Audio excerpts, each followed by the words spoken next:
والصلاة والسلام على رسوله الأمين إلى يوم الدين. أما بعد، أعوذ بالله من الشيطان الرجيم. بسم الله الرحمن الرحيم.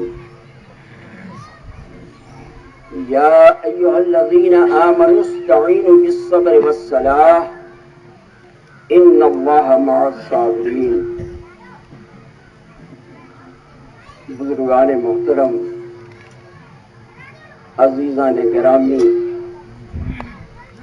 اور لائق قدر نوجوان ساتھیوں اور عزیز بچوں، آپ تمام مسلمانوں کو، آپ تمام برادران ملت کو میں اپنی جانب سے عید الفطر کی مبارکباد پیش کرتا ہوں. بزرگوں اور دوستوں، آج کا یہ موقع، آج کا یہ دن، آج کا یہ وقت کوئی تقریر کرنے کا نہیں، کوئی واعظ اور نصیحت کرنے کا دن نہیں.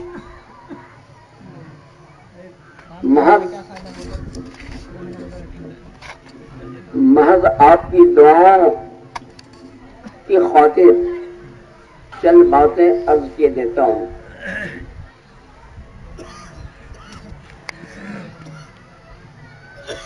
ماہ رمضان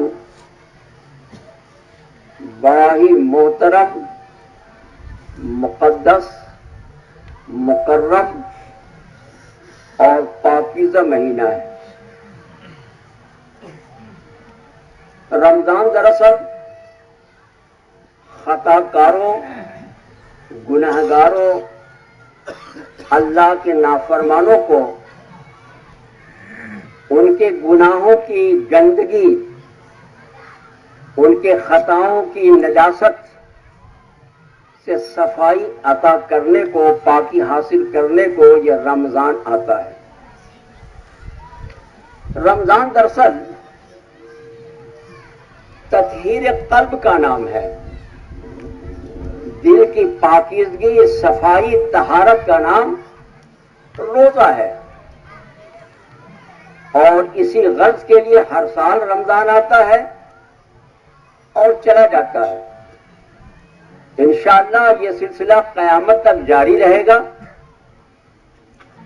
ہمیں دیکھنا یہ ہے، ہمیں غور یہ کرنا ہے کہ جو رمضان انسان کے دل کی صفائی کے لیے، قلب کی طہارت اور پاکیزگی کے لیے آتا ہے، انسانوں کو اس کی گندگی اور نجاست سے پاکی حاصل کرنے کے لیے عطا کیا گیا ہے.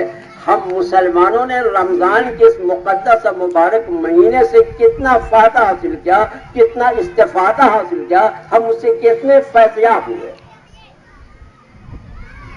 اگر ہمارے دل کی تطہیر نہیں ہوئی، اگر ہمارا دل پاک نہیں ہوا، ہم گندگی میں ویسے ہی ملوث رہے، آلودہ رہے جیسے رمضان سے قبل ہم آلودہ تھے، تو یہ رمضان ہمارے لیے خیر و برکت کا نہیں، عظمت کا نہیں، فضائل کا نہیں، بلکہ یہ ہمارے لیے وعید کا، ہمارے لیے تنبیہ کا، ہمارے لیے شرمندگی اور ندامت کا دن ہے.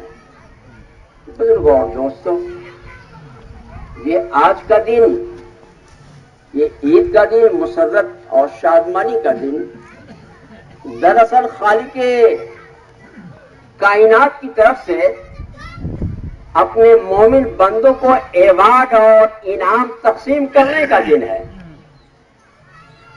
خدا کا وہ بندہ جو مومن ہے، جو ایماندار ہے، جس نے ایمان کے ساتھ، احتساب کے ساتھ رمضان کا روزہ رکھا ہے، آج خدا کی طرف سے اسے انعام دیا جائے گا، ایوارڈ سے نوازا جائے گا. اب ہمیں دیکھنا ہے، اپنے دامن کی طرف دیکھنا ہے، اپنے سینے پر ذرا ایک نظر ڈالنی ہے کہ کیا ہم اللہ کے اس انعام کے مستحق ہم بھی ہیں.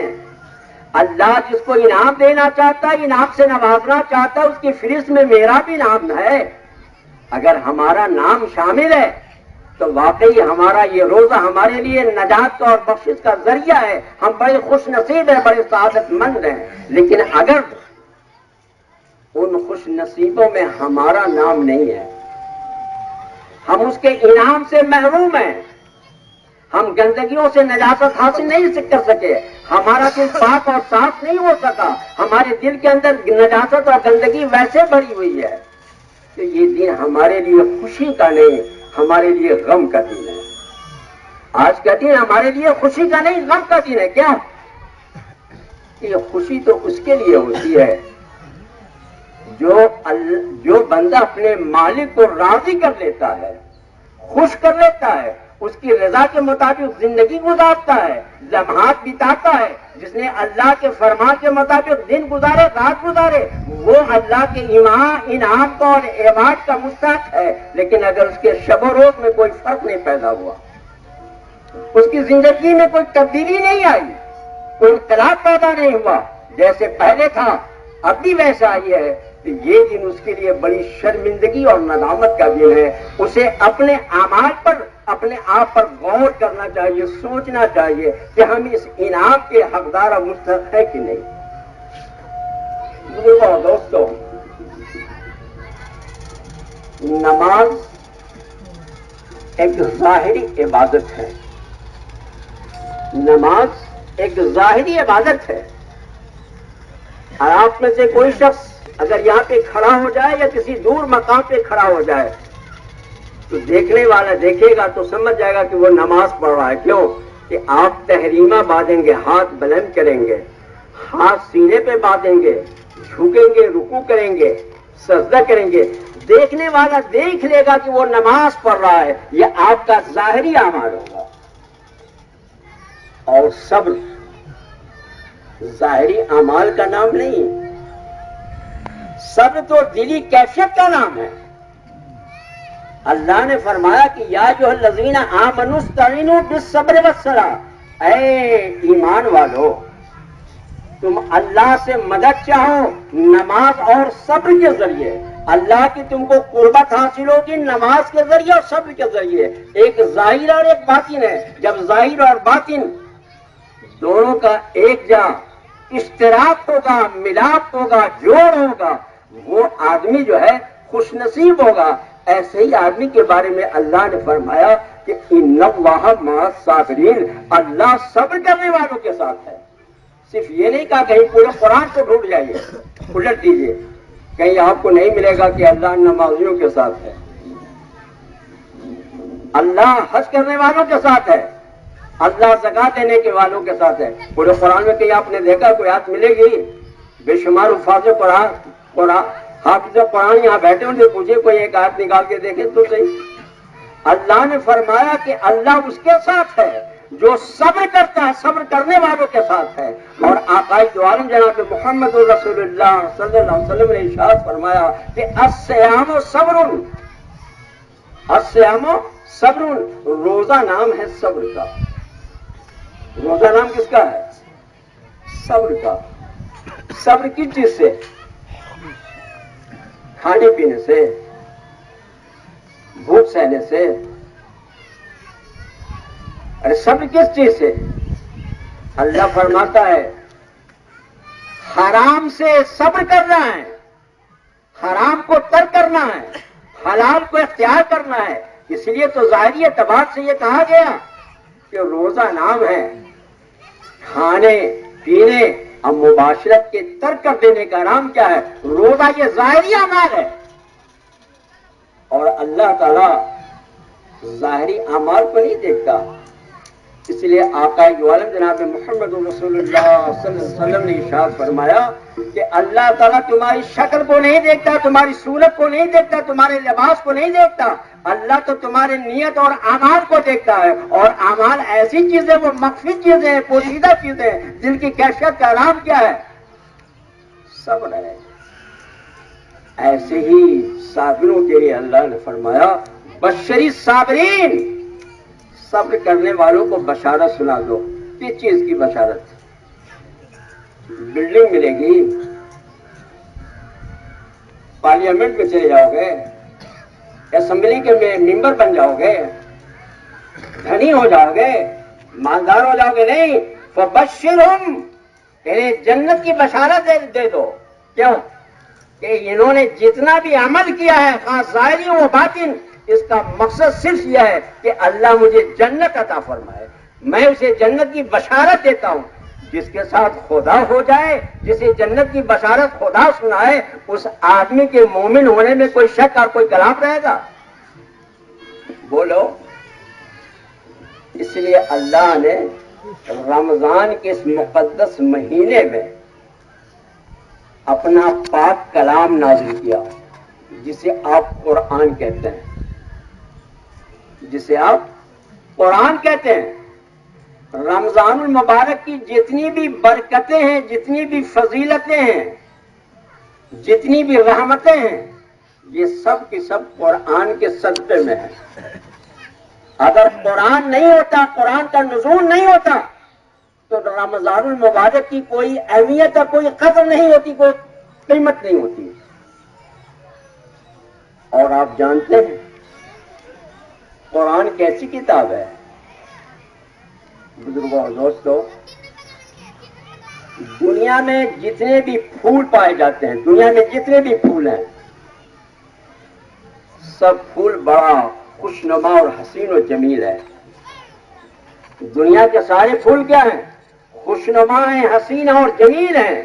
لیکن پھولوں میں سب سے اعلیٰ پھول جو اپنی شان رکھتا ہے وہ ہے گلاب. پھول تو سبھی ہیں, لیکن پھولوں میں سب سے اعلیٰ شان رکھنے والا پھول کون سا ہے؟ گلاب کا پھول ہے. دنیا میں بے شمار دھات پائے جاتے ہیں, ہر دھات کارآمد ہے, مفید ہے, قیمت رکھتا ہے. لیکن تمام دھاتوں میں سب سے زیادہ قیمتی اور بے شمار دھات جانتے کون سا؟ سونا ہے.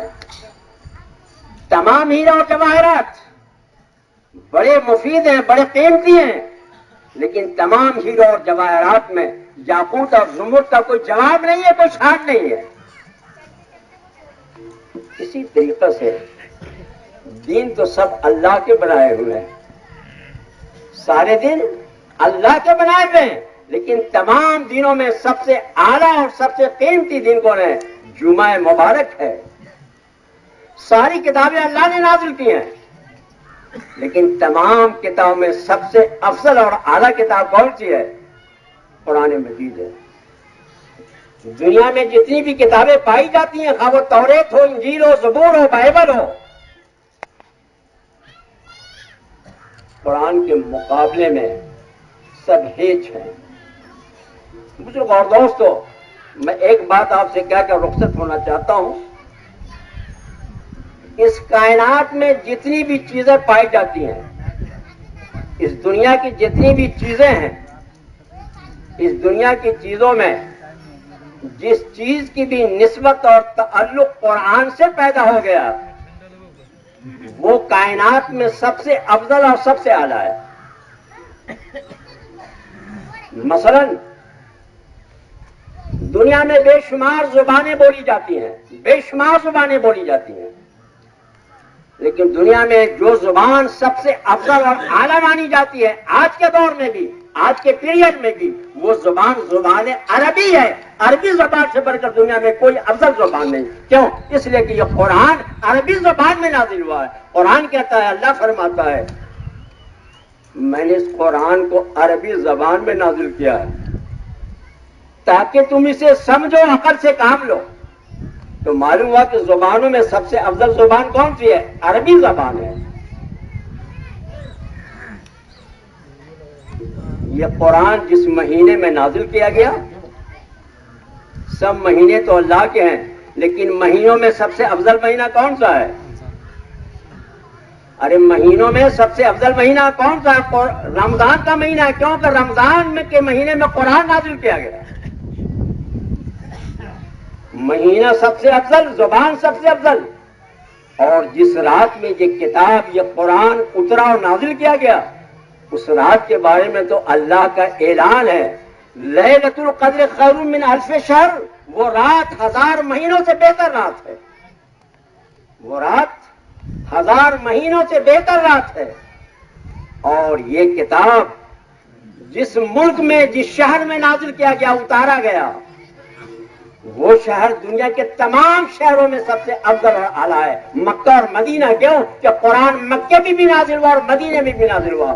دنیا میں جتنا اشرف مقام شہر عمدہ اور بہتر مکہ اور مدینہ ہے دنیا میں کوئی شہر نہیں ہے. یہ مقام کس وجہ کا حاصل ہوا؟ صرف قرآن کی وجہ کیا تھا؟ جو قرآن یہ کتاب جو فرشتہ لے کر آیا جبریل امین، وہ جبریل امین فرشتہ تمام فرشتوں میں افضل ہے، تمام فرشتوں کا سردار ہے. اور جس نبی پر جو قرآن اترا، جس نبی کو جو قرآن دیا گیا وہ نبی تو امام الانبیاء ہے، سید الانبیاء ہے، سید الانسان ہے. اس کا کوئی جواب نہیں ہے، لاجواب ہے، بے مثال ہے، بے نظیر ہے. اور آپ جانتے ہیں اس امت مسلمہ کو جو قرآن دیا گیا،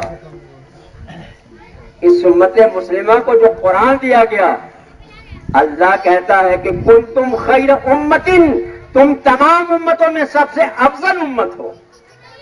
امتوں میں سب سے افضل امت کون؟ امت محمدیہ. کیوں کہ آپ کو نبی کریم جناب محمد الرسول اللہ کے صدقے میں آپ کو قرآن دیا گیا. اب ہمیں یہ دیکھنا ہے، غور کرنا ہے کہ واقعی کیا ہم خیر امت ہیں؟ کیا ہم خیر امت کہلانے کے حقدار ہیں، مستحق ہیں؟ کیا قرآن سے ہمارا وہی تعلق ہے، وہی قلبی لگاؤ ہے، وہی شغف ہے، وہی میرا مشغلہ ہے جس کا تقاضا خدا کرتا ہے، خدا کا رسول کرتا ہے؟ اگر نہیں کرتا ہے تو ہم کو اپنے آپ پر ایک نظر ڈالنی چاہیے، سوچنی چاہیے کہ اللہ نے جو ہم سے جنت کا وعدہ کیا ہے، انعام کا وعدہ کیا ہے، کرام کا وعدہ کیا ہے، اگر ہم اس سے محروم ہو گئے، اگر ہم اس میں نہ جا سکے، وہ نعمتیں ہم کو نہ مل سکیں، تو ایک کہاوت ہے جو آپ برابر سنتے رہتے ہیں کہ دھوبی کا کتا نہ گھر کا نہ گھاٹ کا. دھوبی کا کتا نہ گھر کا نہ گھاٹ کا. ہماری دنیا تو برباد ہو ہی گئی، دنیا بھی آپ کے ہاتھ سے چلی گئی، دنیا کا اقتدار چلا گیا، دنیا کا سے وقار آپ کی ختم ہو گئی، دنیا میں آپ کا کوئی ویٹ نہیں رہا، کوئی وزن نہیں رہا، کوئی عزت نہیں رہی. نہ آپ کی عزت باقی، نہ آپ کی آبرو باقی، نہ آپ کی عبادت گاہیں باقی. ساری چیزیں غیروں کے قدموں میں ہیں، غیروں کے قبضے میں ہیں. آپ سے دنیا بھی چلی گئی ہے اور آخرت کا خدا حافظ ہے. کیا آپ چاہتے ہیں آپ کی دنیا بھی برباد ہو جائے اور آخرت بھی برباد ہو جائے؟ ایک مومن کی شان، ایک محمد الرسول اللہ کا نام لیوا، اس کا غلام، اس کا وفادار دنیا میں کبھی ذلیل و خوار نہیں ہوتا. جیسا کہ ہمارے عزیزم نے قبل میں بار بار ایک دو الفاظ کا استعمال کیا، میں چاہتا ہوں اس کو ایک تمثیل کے انداز میں آپ کے سامنے پیش کروں. آج ہمارے معاشرے اور سماج میں دو طرح کا کتا پایا جاتا ہے. کتا کتنے طرح کا پایا جاتا ہے؟ دو طرح کا کتا پایا جاتا ہے. ایک کتا تو وہ ہے جو آزاد کتا ہے، تمام گلی کوچوں سڑکوں میں محلوں میں ٹولوں میں گاؤں میں چلتا رہتا ہے. چھوٹا چھوٹا بچہ بھی اس پر اینٹ اور پتھر مارتا ہے، بوڑھے بھی ہمارے کبھی کبھی لاٹھی برسا دیتے ہیں، ہماری پولیس بھی اس پر لاٹھی چارج کر دیتی ہے، کوئی مسئلہ نہیں بنتا، کوئی معاملہ نہیں کھڑا ہوتا. کیوں کہ وہ آزاد کتا ہے، ہر شخص کو استعمال کرنے کا مکمل آزادی حاصل ہے، حق حاصل ہے. لیکن ایک کتا وہ ہے جس کے گلے میں پٹا پڑا ہوتا ہے، جنزیر ڈالی رہتی ہے، اس کے جنزیر کو ایک آپ جیسا انسان تھامے ہوا ہوتا ہے. وہ کسی سنسان جگہ سے نہیں، گلی کوچوں سے نہیں، بڑے بازاروں سے گزرتا ہے جہاں انسانوں کی بھیڑ ہوتی ہے، ازدحام ہوتا ہے. لیکن کسی انسان کی یہ جرت نہیں کہ اس کتے کو چھیڑ دے، اس پر کوئی اینٹ مار دے، اس پر کوئی پتھر پھینک دے، کوئی ڈنڈا مار دے. کیوں؟ کتا ہونے میں تو دونوں برابر ہے نا. یہ کتا جس کے گلے میں جنزیر لگی ہوئی ہے اس کو ایک آدمی تھامے ہوا ہے.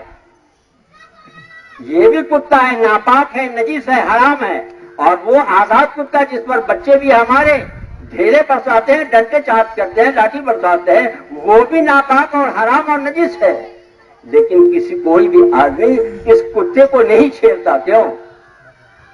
وہ جانتا ہے کہ یہ کسی بڑے صاحب کا کتا ہے جس کے گلے میں جنزیر پڑی ہوئی ہے، جس کے جنزیر کو ایک انسان تھامے ہوا ہے، بڑے بازار سے گزرتا ہے، ایک بڑے صاحب کا کتا ہے. اگر اس کو میں نے چھیڑ دیا، اس پر میں نے ڈنڈا برسا دیا، اینٹ اور پتھر کی بارش کر دی، تو میرا انجام اور حشر خراب ہو جائے گا. اس لیے اسے کوئی چھیڑتا نہیں. بزرگوں اور دوستوں، اس مثال کے پس منظر میں آپ اپنے آپ کو تولیں، آپ اپنے آپ کو دیکھیں کہ آپ جس نبی کی امت ہیں، آپ جس نبی کی امت ہیں، وہ نبی تو ساری کائنات میں افضل اور آپ خیر امت بنا کر بھیجے گئے. لیکن آپ کی حالت آزاد کتوں سے بھی بدتر ہے کہ جو چاہتا ہے آپ کو استعمال کرتا ہے، جو چاہتا ہے جیسے استعمال کرتا ہے. کوئی معاملہ نہیں بنتا. کیوں؟ کہ ہم نے اپنی غلامی سے، میں نے اپنے گلے سے محمد الرسول اللہ کی غلامی کا جنزیر نکال دیا ہے، میں نے اپنے گلے سے اللہ کی غلامی کا توق کو ہٹا دیا ہے. اسے جو جیسے چاہتا ہے استعمال کرتا ہے. لیکن آپ یقین جانیں، قسم ہے اس خدا وحدہ لا شریک کی جس کے قبض قدرت میں ساری کائنات ہے، اگر ہم اپنے آپ کو محمد الرسول اللہ کی غلامی میں ڈالیں، ہم محمد الرسول اللہ کے سچے غلام بن جائیں، وفادار بن جائیں، اللہ کے غلام اور فرما بردار بن جائیں، تو پوری دنیا کی طاقت نہیں کہ آپ کے قریب آ سکے، کوئی آپ کو استعمال کر سکے، کوئی نظر اٹھا کر کے بھی آپ کو دے سکے. کیا آپ نے یہ فیصلہ کر لیا ہے کہ ہم دنیا میں ذلیل ہوتے رہیں گے، ہمارے بچے یتیم ہوتے رہیں، ہماری عورتیں بیوہ ہوتی رہیں، ہماری عیدگاہیں مسمار اور شہید ہوتے رہیں، ہمارے مسلمان بھائیوں کے خون سے ہولی کھیلی جائے، اور ہم تک دیدم دم نہ کشیدم تماشائی بن کر دنیا میں جیتے رہیں؟ یہ ایک مسلمان کی شان کے خلاف ہے. کبھی خدا اپنے بندوں کو انسانوں کے درمیان ذلیل نہیں کرتا، بلکہ جو خدا کا ہو جاتا ہے خدا اس کا ہو جاتا ہے. خود وہ فرماتا ہے کہ تم میرا بن جاؤ، میں تمہارا بن جاؤں گا. معلوم یہ ہوتا ہے کہ ہمارا جو رشتہ اللہ سے ہونا چاہیے، اللہ کے رسول سے ہونا چاہیے، اللہ کی کتاب سے ہونی چاہیے، ہم نے اپنے رشتے کو توڑ دیا ہے، اور ہماری زندگی ایک جانور کی زندگی سے بھی بدتر ہو گئی ہے. بزرگوں اور دوستوں، یہ رمضان کا مبارک مہینہ تو ہمدردی غمخواری کا مہینہ کہلاتا ہے. غمخواری کا مہینہ ہے، ہمدردی کا مہینہ ہے. سماج کے پچھڑے ہوئے لوگ، ناچار، مجبور، یتیم، بیوہ، لاوارث، ان کی حمایت و مدد ہماری ذمہ داری ہے. اس رمضان کے مبارک مہینے میں، اس چلچلاتی ہوئی دھوپ میں، کھلے آسمان کے نیچے، یہ آسام کے 7.5 لاکھ مسلمان اپنا گھر بار چھوڑ کر ویرانے میں زندگی بسر کر رہے ہیں. کبھی آپ نے اس کے بارے میں بھی سوچا ہے؟ کبھی آپ کو اس کا احساس بھی ہوا ہے؟ ان کے یتیموں کا بھی خیال آیا ہے؟ ان کے ہمدردی کا بھی جذبہ آپ کے دل کے اندر پیدا ہوا ہے؟ آپ نے کبھی ان کے استقامت کے لیے دعائیں بھی رمضان میں مانگی ہیں، تراویح کی نماز میں مانگی ہے، قرآن پڑھ کر آپ نے مانگی ہے؟ اگر نہیں مانگی ہے تو آپ کا دل تو مردہ ہو چکا ہے. اور مردہ دلوں کی اللہ کوئی عبادت قبول نہیں کرتا. اللہ تو عبادت قبول زندہ دل کی کرتا ہے. اگر آپ کا دل زندہ ہے تو آپ کی عبادتیں مقبول، اگر دل مردہ ہے تو اقبال کہتا ہے غالباً کہتا ہے، بے عمل دل ہے تو جذبات سے کیا ہوتا ہے. بے عمل دل ہے تو جذبات سے کیا ہوتا ہے؟ کھیت اگر بنجر ہے تو برسات سے کیا ہوتا ہے؟ بنجر زمین ہو، موسلادھار بارش ہو، اس سے کچھ حاصل نہیں، لیکن جو زمین زرخیز ہوتی ہے، پانی کا چند قطرہ اس پر پڑتا ہے، وہ زمین سیراب ہو جاتی ہے، شاداب ہو جاتی ہے، اسے پیڑ پودے اگتے ہیں، کائنات کی ساری چیزوں کو اسے فائدہ حاصل ہوتا ہے۔ اگر رمضان کا مبارک مہینہ آیا اور ہمارے دل کی ضمیر اگر جاگی نہیں، اس لائق نہیں ہوئی، تو ہمیں سمجھنا چاہیے کہ میرا دل بھی مردہ ہے۔ اللہ تعالیٰ سے دعا کہ اللہ تعالیٰ ہم تمام مسلمانوں کو زندہ دل بنائے اور ہماری عبادتوں اور ریاضتوں کو شرف قبولیت عطا فرمائے۔ وآخر دعوانا الحمدللہ رب العالمین۔ آئیے ہم لوگ مل کر دعا کر لیں۔ اللهم انت السلام منك السلام تبارك يا ذا الجلال والاكرام۔